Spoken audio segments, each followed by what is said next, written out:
आज की कहानी है मूर्खों का बहुमत। एक वृक्ष पर एक उल्लू रहता था।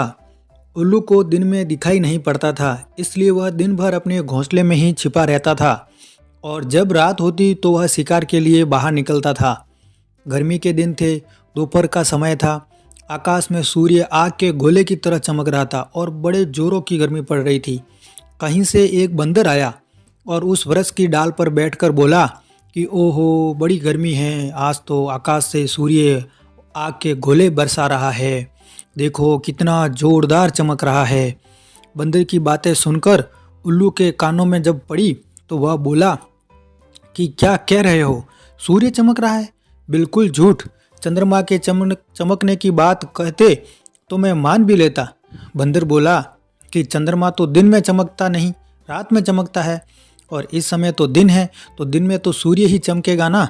सूर्य का प्रकाश जब तीव्र रूप से फैल जाता है तो भयानक गर्मी पड़ती है, और आज तो सचमुच बहुत ही भयानक गर्मी पड़ रही है, ऐसा बंदर बोला। बंदर ने उल्लू को समझाने का बड़ा प्रयत्न किया कि आकाश में सूर्य चमक रहा है जिसके कारण गर्मी पड़ रही है, पर उल्लू को उसकी बात पर कोई विश्वास नहीं हुआ। बंदर के अधिक समझाने पर भी वह यही कहता रहा कि न तो सूर्य है और न ही सूर्य का प्रकाश है और न ही गर्मी पड़ रही है, क्योंकि उल्लू ने कभी सूरज देखा ही नहीं।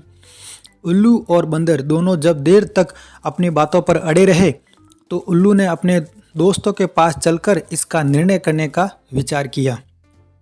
बंदर ने उल्लू की बात मान ली। उल्लू उसे साथ लेकर दूसरे वृक्ष पर गया।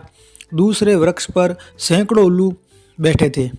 उल्लू ने अपनी जाति भाइयों से एकत्रित करके कहा कि भाइयों देखो, यह बंदर क्या कह रहा है। यह बंदर कह रहा है कि इस समय दिन है और आकाश में सूर्य चमक रहा है।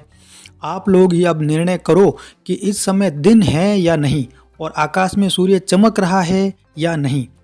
उल्लू की बात सुनकर उसके जाति भाई बंदर पर हंस पड़े और बोले कि क्या कह रहे हो जी, आकाश में सूर्य चमक रहा है?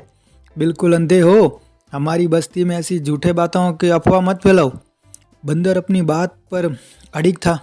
बंदर की बात सुनकर सभी उल्लू उस पर क्रोध हो गए और बंदर को मारने के लिए झपटे कि यह कोई पागल है जो सूर्य सूर्य चिल्ला रहा है।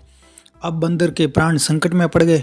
बंदर अपने प्राण बचाकर वहाँ से भागा, और क्योंकि दिन का उजाला था तो बंदर को तो सब दिखाई पड़ रहा था, लेकिन उल्लुओं को दिखाई नहीं पड़ रहा था। इस वजह से वह बंदर वहाँ से बचकर भाग गया और अपनी जान की रक्षा कर ली। तो इससे हमें यह सीख मिलती है कि जहाँ मूर्खों का बहुमत हो, मतलब जहाँ मूर्खों का झुंड रहता हो, वहाँ सत्य को भी असत्य सिद्ध कर दिया जाता है। अगर आपको यह कहानी अच्छी लगी हो तो ऐसी ढेर सारी कहानी हमारे इस चैनल पर आपको मिल जाएगी। तो इस चैनल को सब्सक्राइब करो। धन्यवाद।